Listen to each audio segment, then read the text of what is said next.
जिलाधीश राहुल की कार झांसी शहर की गलियों को पार करते हुए शहर के बाहर एक पुराने मंदिर के पास जाकर रुक गई।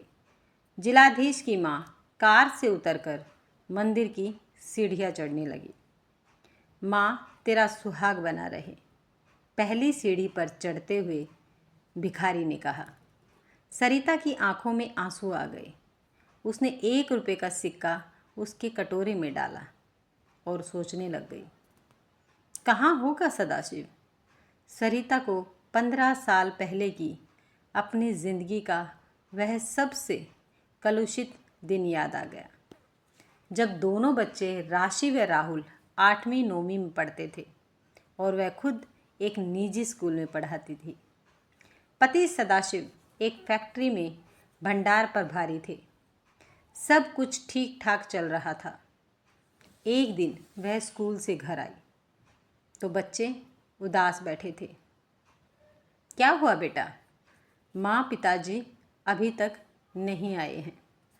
सरिता ने बच्चों को धीरज बंधाया कि पिताजी किसी ज़रूरी काम की वजह से रुक गए होंगे।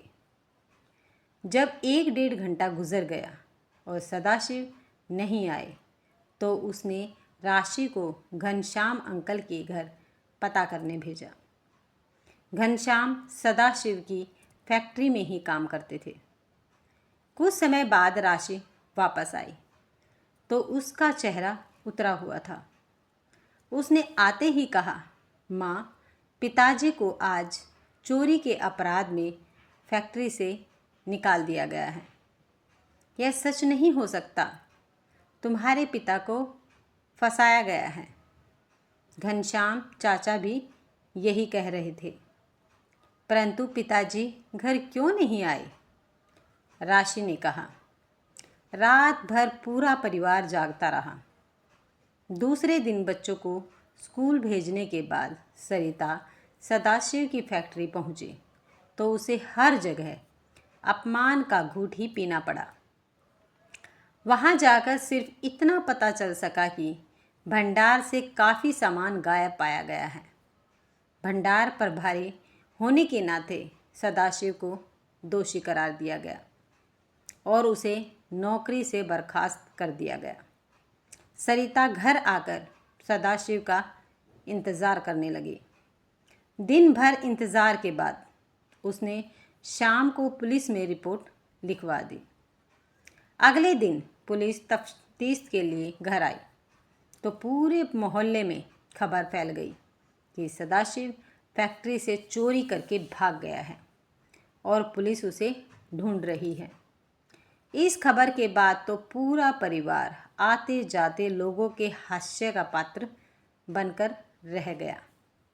सरिता ने सारे रिश्तेदारों को पत्र भेजा कि सदाशिव के बारे में कोई जानकारी हो तो तुरंत सूचित करें। अखबार में फ़ोटो के साथ विज्ञापन भी निकलवा दिया था। इस मुसीबत ने राहुल और राशि को समय से पहले ही वयस्क बना दिया था। वह अब आपस में बिल्कुल नहीं लड़ते थे। दोनों ने स्कूल के प्राचार्य से अपनी परिस्थितियों के बारे में बात की तो उन्होंने उनकी फीस माफ़ कर दी गई। राशि ने शाम को बच्चों को ट्यूशन पढ़ाना शुरू कर दिया। राहुल ने स्कूल जाने से पहले अखबार बांटने शुरू कर दिए। सरिता की तनख्वाह और बच्चों की ये छोटी सी कमाई से घर का खर्च किसी तरह से चलने लगा। इंसान के मन में जब किसी वस्तु या व्यक्ति विशेष को पाने की आकांक्षा बहुत बढ़ जाती है तब उसका मन कमज़ोर हो जाता है और इसी कमज़ोरी का लाभ दूसरे लोग उठा लेते हैं। सरिता इसी कमजोरी में तांत्रिकों के चक्कर में पड़ गई थी। उनकी बताई हुई पूजा के लिए कुछ गहने भी बेच डाले। अंत में एक दिन राशि ने माँ को समझाया, तब सरिता ने तांत्रिकों से मिलना बंद किया। कुछ माह के बाद ही सरिता अचानक बीमार पड़ गई। अस्पताल जाने पर पता चला कि उसे टाइफाइड हुआ है। बताया डॉक्टरों ने भी इलाज लंबा चलेगा। यह राशि और राहुल की परीक्षा की घड़ी थी। ट्यूशन पढ़ाने के साथ साथ राशि लिफाफा बनाने का काम भी करने लगी। उधर राहुल ने अखबार बांटने के अलावा बारात में सिर पर ट्यूब लाइट लेकर चलने वाले लड़कों के साथ भी मजदूरी की। सिनेमा की टिकटें भी ब्लैक में बेची। दोनों के कमाए ये सारे पैसे माँ की दवाई के काम आए। तुम्हें यह सब करते हुए गलत नहीं लगा? सरिता ने ठीक होने पर दोनों बच्चों से पूछा। नहीं माँ, बल्कि मुझे ज़िंदगी का एक नया नज़रिया मिला। राहुल बोला, मैंने देखा कि मेरे जैसे कई लोग आँखों में भविष्य का सपना लिए परिस्थितियों से संघर्ष कर रहे हैं। दोनों बच्चों को वार्षिक परीक्षा में स्कूल में प्रथम आने पर अगले साल से छात्रवृत्ति मिलने लगी थी। घर थोड़ा सुचारू रूप से चलने लगा था। सरिता को विश्वास था कि एक दिन सदाशिव ज़रूर आएगा। हर शाम वह अपने पति के इंतज़ार में खिड़की के पास बैठकर आने जाने वालों को देखा करती और अंधेरा होने पर एक ठंडी सांस छोड़कर खाना बनाना शुरू करती। इस तरह साल दर साल गुजरते चले गए। राशि और राहुल अपनी मेहनत से अच्छी नौकरी पर लग गई। राशि मुंबई में नौकरी करने लगी। उसकी शादी को 3 साल गुजर गए। राहुल भारतीय प्रशासनिक सेवा की परीक्षा में उत्तीर्ण होकर झांसी में जिलाधीश बन गया। 1 साल पहले उसने भी अपने दफ्तर की एक अधिकारी सीमा से शादी कर ली। सरिता की तंद्रा भंग हुई। वह वर्तमान में वापस आ गई। उसने देखा कि बाहर काफ़ी अंधेरा हो गया है। हमेशा की तरह उसने सदाशिव के लिए प्रार्थना की और घर के लिए रवाना हो गई। माँ, बहुत देर कर दी, राहुल ने कहा। सरिता ने राहुल और सीमा को देखा और उनका आशय समझकर चुपचाप खाना खाने लगी। बेटा, यहाँ से कुछ लोग जयपुर जा रहे हैं। एक पूरी बस कर ली है। सोचती हूँ कि मैं भी उनके साथ हो आऊँ। माँ, अब आप एक जिलाधीश की माँ हो। क्या आपका उनके साथ इस तरह जाना ठीक रहेगा? सीमा ने कहा। सरिता ने सीमा से बहस करने के बजाय प्रश्न भरी नज़रों से राहुल की ओर देखा। माँ, सीमा ठीक कहती है। अगले माह हम सब कार से अजमेर और फिर जयपुर जाएंगे। रास्ते में मथुरा पड़ता है, वहाँ भी घूम लेंगे। अगले महीने वे लोग भ्रमण के लिए निकल पड़े। राहुल की कार ने मथुरा में प्रवेश किया। मथुरा के जिलाधीश ने उनके ठहरने का पूरा इंतज़ाम करके रखा था। खाना खाने के बाद सब लोग दिल्ली के लिए रवाना हो गए। थोड़ी दूर चलने पर कार को रोकना पड़ा क्योंकि सामने से एक जुलूस आ रहा था। इस देश में लोगों के पास बहुत समय है। किसी भी छोटी सी बात पर आंदोलन शुरू हो जाता है या फिर जुलूस निकल जाता है। सीमा ने कहा। राहुल हंस दिया। सरिता खिड़की के बाहर आते जाते लोगों को देखने लगी। उसकी नज़र सड़क के किनारे चाय पीते हुए एक आदमी पर पड़ गई। उसे लगा जैसे उसकी सांस रुक गई हो। वही तो है, सरिता ने अपने मन से खुद ही सवाल किया। वही टेढ़ी गर्दन करके चाय पीना, वही ज़ोर से चुस्की लेना।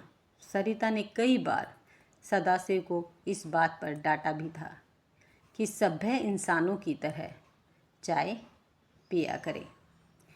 चाय पीते पीते उस व्यक्ति की निगाह भी कार की खिड़की पर पड़ी। शायद उसे एहसास हुआ कि कार में बैठी महिला उसे घूर रही है।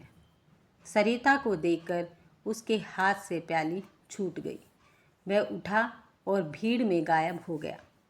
उसी समय जुलूस आगे बढ़ गया और कार पूरी रफ्तार से दिल्ली की ओर दौड़ पड़ी।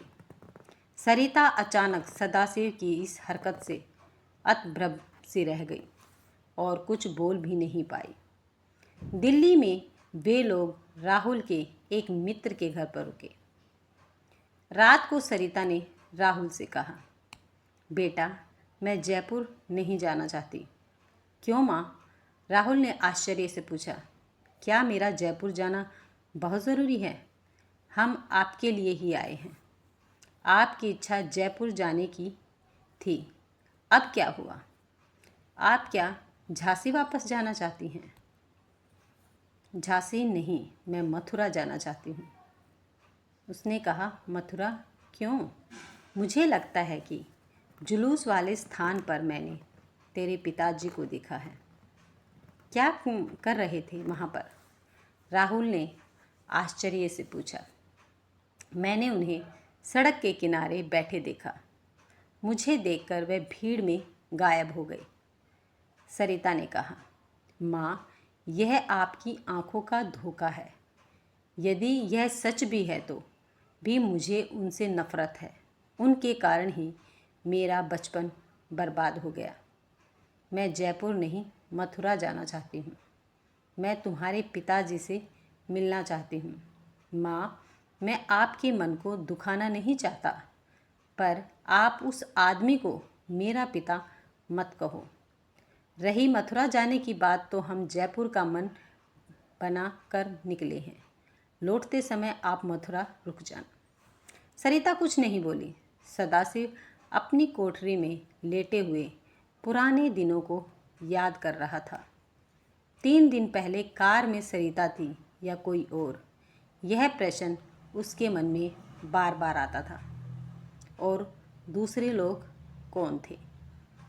आखिर उसकी क्या गलती थी जो उसे अपनी पत्नी और बच्चों को छोड़कर एक गुमनाम जिंदगी जीने पर मजबूर होना पड़ा?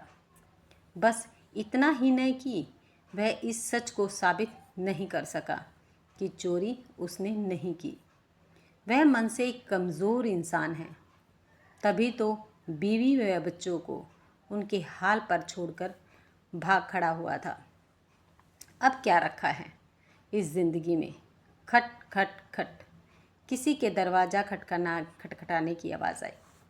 सदाशिव ने उठकर दरवाज़ा खोला। सामने सरिता खड़ी थी। कुछ देर दोनों ने एक दूसरे को चुपचाप देखते रहे। अंदर आने को नहीं कहोगे? बड़ी मुश्किलों से ढूंढते हुए यहाँ तक पहुँच सकी हूँ मैं, सरिता ने कहा। आओ। सरिता को अंदर करके सदाशिव ने दरवाज़ा बंद कर दिया। सरिता ने देखा कि कोठरी में एक चारपाई पर बिस्तर बिछा है। चादर फट चुकी है और गंदी है। एक रस्सी पर तौलिया, पजामा और कमीज़ टंगी है। एक कोने में पानी का घड़ा और बाल्टी है। दूसरे कोने में एक स्टोव और कुछ खाने के बर्तन रखे हैं। सरिता चारपाई पर बैठ गई। कैसे हो? धीरे से पूछा। कैसा लगता हूँ तुम्हें? उदास स्वर में सदाशिव ने कहा। सरिता कुछ भी न बोली। क्या करते हो? थोड़ी देर के बाद सरिता ने पूछा। इस शरीर को जिंदा रखने के लिए 2 रोटियां चाहिए। वह कुछ भी करने से मिल जाती हैं। वैसे नुक्कड़ पर एक चाय की दुकान है। मुझे तो कुछ नहीं चाहिए। हाँ, 4 बच्चों की पढ़ाई का खर्च निकल आता है। बच्चे? सरिता के स्वर में आश्चर्य था। हाँ, अनाथ बच्चे। उनकी पढ़ाई की जिम्मेदारी मैंने ले रखी है। सोचता हूँ कि अपने बच्चों की पढ़ाई में कोई योगदान नहीं कर पाया तो इन अनाथ बच्चों की मदद कर दूँ। घर कर निकलकर सीधे सरिता पूछते पूछते रुक गई। नहीं, मैं कई जगह घूमा, कई बार घर आने का फैसला भी किया, पर जो दाग मैं देकर आया था उसकी याद ने हर बार कदम रोक दिए। रोज़ तुम्हें और बच्चों को याद करता रहा। शायद इससे ज़्यादा कुछ कर भी नहीं सकता था। पिछले 5 सालों में मथुरा में हूँ। अब तो घर चल सकते हो, राशि अब मुंबई में है, नौकरी करती है, वहीं शादी कर ली है। राहुल झांसी में जिलाधीश है। मुझे सिर्फ तुम्हारी कमी है। क्या तुम मेरे साथ चलकर मेरी ज़िंदगी की कमी पूरी करोगे? कहते कहते सरिता की आंखों में आंसू आ गए। सदाशिव ने सरिता को उठाकर गले से लगा लिया और बोला, मैंने तुम्हें बहुत दुख दिया है। यदि तुम्हारे साथ जाकर मेरे रहने से तुम खुश रह सकती हो तो मैं तैयार हूँ। पर क्या इतने दिनों बाद राहुल मुझे पिता के रूप में स्वीकार करेगा? मेरे जाने से उसके सुखी जीवन में कलह तो पैदा नहीं होगी। क्या मैं अपना स्वाभिमान बचा सकूँगा? तुम क्या चाहते हो कि मैं तुमसे दूर रहूं? सरिता ने रोकर कहा और सदाशिव के सीने में सिर छिपा लिया। नहीं, मैं चाहता हूं कि तुम झांसी जाओ और वहां ठंडे दिल से सोचकर फैसला करो। तुम्हारा निर्णय मुझे स्वीकार्य होगा। मैं तुम्हारा यही इंतज़ार करूंगा। सरिता उसी दिन झांसी वापस आ गई। शाम को जब राहुल और सीमा साथ बैठे थे तो उन्हें सारी बात बताते हुए बोली, मैं अब अपने पति के साथ रहना चाहती हूँ। तुम लोग क्या चाहते हो? एक चाय वाला और एक जिलाधीश साहब का पिता। लोग क्या कहेंगे? सीमा के स्वर में व्यंग था। बहू, किसी आदमी को उसकी दौलत या ओहदे से मत नापो। यह सब आनी जानी है। माँ, वह कमज़ोर आदमी मेरा बस बहुत हो गया। राहुल, सरिता बेटे की बात बीच में ही काटते हुए उत्तेजित स्वर में बोली। राहुल चुप हो गया। मैं अपने पति के बारे में कुछ भी गलत सुनना नहीं चाहती हूँ। क्या तुम लोगों से अलग होकर वह सुख से रहे? उनके प्यार और त्याग को तुम कभी नहीं समझ सकोगे। माँ, हम आपकी खुशी के लिए उन्हें स्वीकार सकते हैं। आप जाकर उन्हें ले आइए। राहुल ने कह दिया। नहीं बेटा, मैं अपने पति की अनुगामिनी हूँ। मैं ऐसी जगह न तो खुद रहूँगी और न ही अपने पति को रहने दूँगी जहाँ उनको अपना स्वाभिमान खोना पड़े। सरिता रात को सोते सोते उठ गई। पैर के पास गीला गीला क्या है? देखा तो सीमा उसका पैर पकड़कर रो रही थी। माँ, मुझे माफ़ कर दीजिए। मैंने आपका कई बार दिल दुखाया है। आज आपने मेरी आंखें खोल दी हैं। मुझे आशीर्वाद दीजिए कि मैं भी आपके समान अपने पति के स्वाभिमान की रक्षा कर सकूं। सरिता ने भीगी आंखों से सीमा का माथा चूमा और उसके सिर पर हाथ फेरा। मेरा आशीर्वाद हमेशा तुम्हारे साथ रहेगा। भोर की पहली किरण फूट पड़ी। जिलाधीश के बंगले में सन्नाटा था। सरिता एक झोले में 2 जोड़े कपड़े लेकर रिक्शे पर बैठकर स्टेशन की ओर चल दी। उसे मथुरा के लिए पहली ट्रेन पकड़नी थी। अगर आपको ये वीडियो पसंद आई है तो वीडियो को लाइक, शेयर और सब्सक्राइब करना ना भूलें।